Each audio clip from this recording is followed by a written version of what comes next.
Hewan-hewan teman Majnun adalah salah satu contoh nyata dari cinta seperti ini. Sebagai contoh, bila mana Majnun hendak tidur,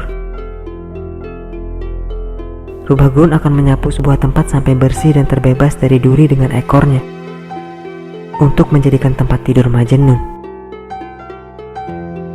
Sementara keledai liar akan menawarkan lehernya sebagai bantal. Lalu, ketika Majnun tengah berbaring tidur, singa akan menjaganya, siap untuk menghalau setiap musuh yang datang. Sementara serigala dan macan akan mengawasi perkemahan itu dari tamu yang tidak diundang dan para penyusup. Tiap hewan melakukan tugasnya masing-masing, menjaga dan melindungi Majnun dengan niat tulus yang menyentuh hati. Namun, semakin Majnun terbiasa dengan teman-teman hewannya, semakin jarang ia berjumpa dengan manusia. Orang-orang yang pernah mengunjungi Majnun di tempat persembunyiannya merasa takut terhadap teman-teman baru Majnun, dan akan berpikir 2 kali untuk mengunjunginya lagi.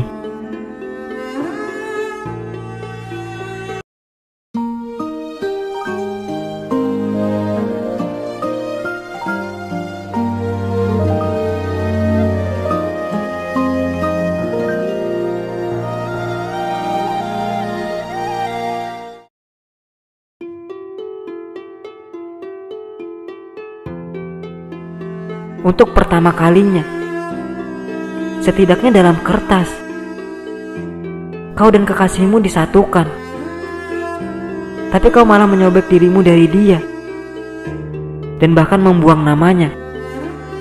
Jelaskan ini. Majnun tersenyum. Tidakkah kalian sadar, katanya, bahwa satu nama lebih baik dari 2, karena satu adalah cukup untuk berdua. Andai saja kalian tahu hakikat cinta, kalian akan melihat bahwa jika kalian menggurat kulit seorang pencinta, kalian akan melihat kekasihnya di dalamnya. Tidakkah kalian paham? Jelas sekali bahwa mereka tidak mengerti. Kau mengatakan satu nama cukup untuk berdua, kata mereka. Dan bisa jadi memang begitu. Tapi jika itu alasannya, mengapa kau membuang nama Laila, bukan namamu? Majnun menjawab. Jawabannya sederhana. Kita dapat melihat kulit kerang, tapi kita tidak dapat melihat mutiara di dalamnya. Tidakkah kalian mengerti? Nama itu ibarat kulit kerang, tidak lebih. Apa yang disembunyikan oleh kulit kerang itulah yang berharga. Aku adalah kulit kerang dan Laila adalah mutiara. Aku adalah cadar dan dia adalah wajah di baliknya. Kemudian Majnun meninggalkan orang-orang itu, pergi menuju ke arah ia datang. Ia terbakar oleh cinta membara seperti batu bara yang berpijar. Sesekali bara itu akan berubah menjadi nyala api, mencambuki lidah Majnun agar melepaskan sungai kata-kata yang mengalir melewati bibirnya. Syair-syair yang ia rangkai bagaikan mutiara-mutiara pada jalinan bunga mawar, yang kemudian akan ia tebarkan pada angin, membiarkan mereka terbang kemana-mana, menjadi harta yang sangat berharga bagi para penyuka puisi serta para pencinta, yang akan menikmatinya lalu menyebarkannya kembali kepada orang-orang. Majnun begitu luar biasa dalam seni bersyair. Tapi apa gunanya itu? Apakah ia menjadi kaya? Apakah ia bebas untuk melakukan apapun yang ia inginkan? Bagi orang lain, Majnun tidak lebih dari seorang manusia yang tidak beradab.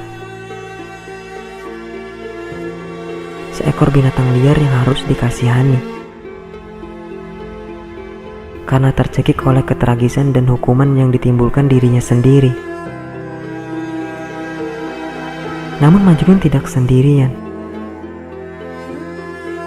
Bahkan orang gila pun memiliki teman. Teman Majnun adalah hewan-hewan. Binatang-binatang yang berkeliaran di belantara gurun adalah teman-temannya. Dan ia tidak bisa berharap lebih dari itu. Majnun telah datang ke dalam dunia hewan-hewan padang pasir itu sebagai orang asing. Namun mereka dapat segera menerimanya. Karena Majnun datang dalam damai. Ia tidak datang untuk memburu ataupun menjerat mereka. Tidak untuk menyembelih atau membunuh mereka.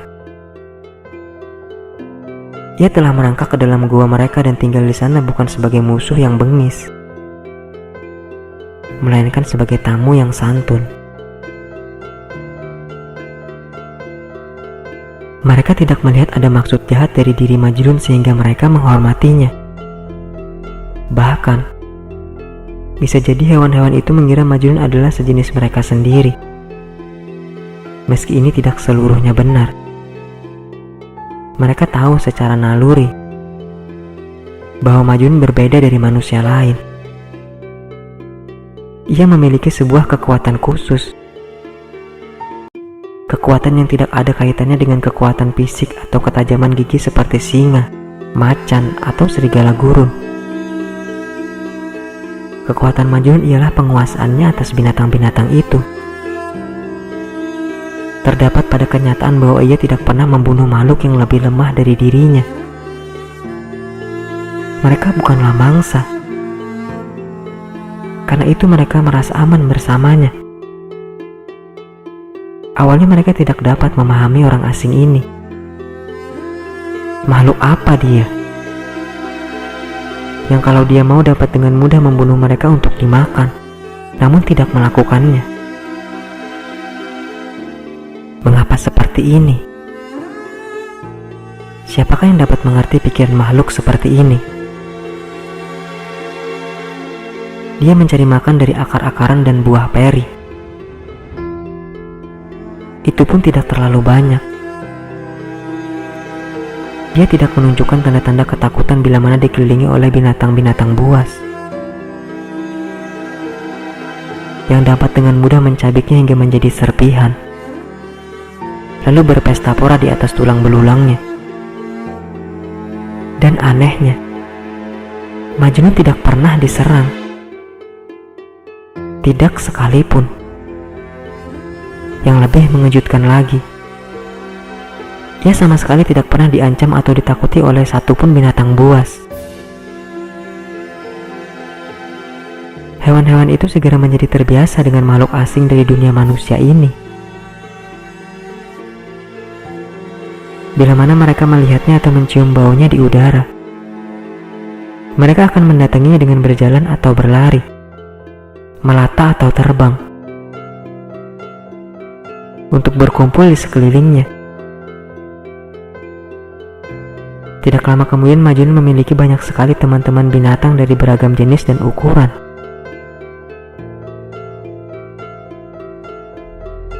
Dengan kehadiran Majnun, binatang-binatang itu tampak seperti berada di bawah sebuah mantra sihir, hingga mereka mampu melupakan sifat liarnya, menjadi jinak dan bersahabat. Begitu sayangnya mereka kepada Majnun hingga mereka mulai menjaga Majnun sebagai pengawal kerajaan. Apabila Majnun sedang tertidur, mula-mula seekor singa berdiri di sebelahnya. seperti anjing gembala menjaga binatang-binatang gembalaannya. Setelah itu segera yang lainnya mengikuti. Rusa, serigala, hena, macan, rubah gurun. Tidak lama kemudian Majnun pun tidak mampu berdiam di suatu tempat, tanpa daerah itu segera dipenuhi oleh hewan-hewan padang pasir. Dalam majelis hewan ini Majnun adalah raja, bagaikan Sulaiman yang memerintah dengan bijak dan penuh kasih sayang. Ia adalah raja yang penuh dengan kebijaksanaan dan cinta. Seorang raja yang tidak pernah menindas rakyatnya atau memeras mereka dengan pajak, atau memaksa mereka mengorbankan nyawa dan menumpahkan darah mereka hanya untuk sebuah perang yang tak berarti.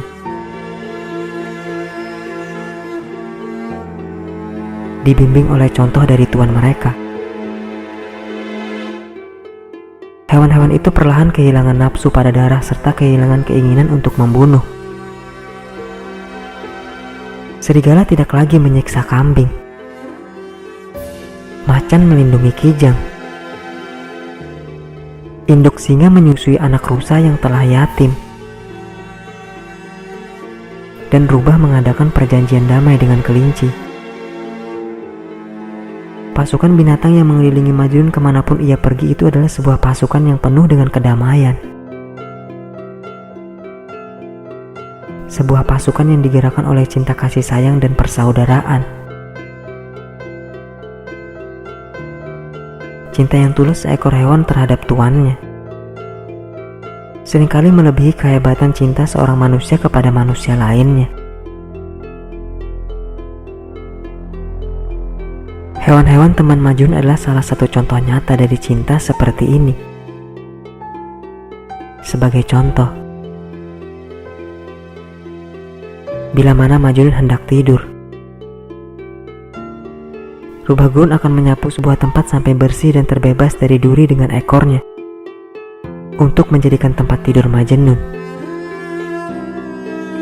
Sementara keledai liar akan menawarkan lehernya sebagai bantal. Lalu, ketika Majnun tengah berbaring tidur, singa akan menjaganya, siap untuk menghalau setiap musuh yang datang. Sementara serigala dan macan akan mengawasi perkemahan itu dari tamu yang tidak diundang dan para penyusup. Tiap hewan melakukan tugasnya masing-masing, menjaga dan melindungi Majnun dengan niat tulus yang menyentuh hati. Namun, semakin Majnun terbiasa dengan teman-teman hewannya, semakin jarang ia berjumpa dengan manusia. Orang-orang yang pernah mengunjungi Majnun di tempat persembunyiannya merasa takut terhadap teman-teman baru Majnun, dan akan berpikir dua kali untuk mengunjunginya lagi.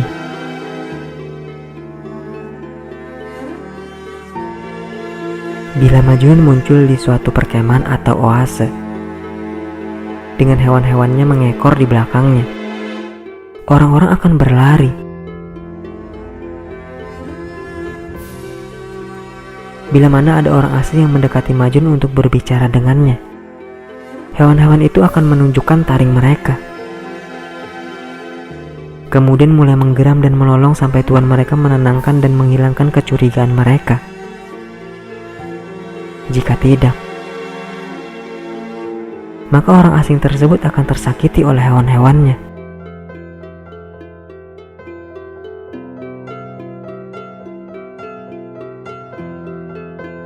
Dan orang-orang yang datang hanya untuk memperolok-olok dan menyakiti Majnun akan dipaksa lari tunggang langgang ketakutan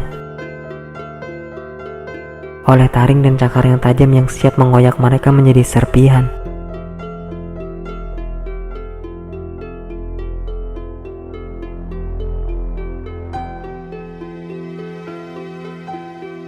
Pernahkah sejarah mengenal tuan seperti Majnun? Pernahkah ada pengembala dan hewan pengembala seperti itu?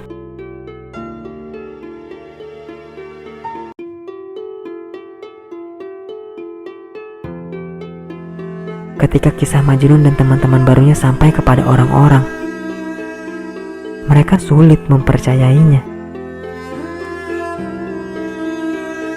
Apakah kisah mengenai Majnun itu hanya sebuah isapan jempol belaka? Sebuah legenda dari masa yang telah lewat.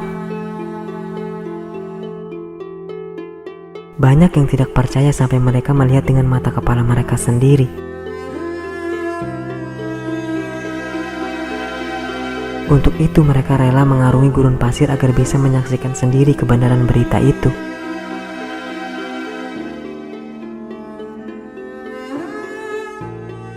Ketika mereka menemukan Majnun dengan rombongan hewan-hewannya yang setia, mereka kehilangan kata-kata, tidak tahu apa yang harus dipikirkan atau diucapkan.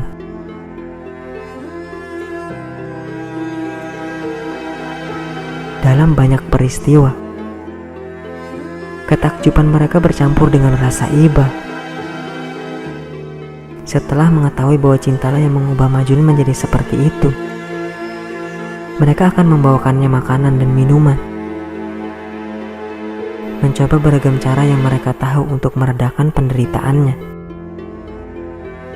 Majnun akan menerima makanan pemberian mereka, namun ia tidak akan memakannya. Ia akan memberikannya kepada teman-teman binatangnya. Dan karena Majnun adalah simbol kebaikan, hewan-hewan yang bersamanya pun ikut menjadi baik.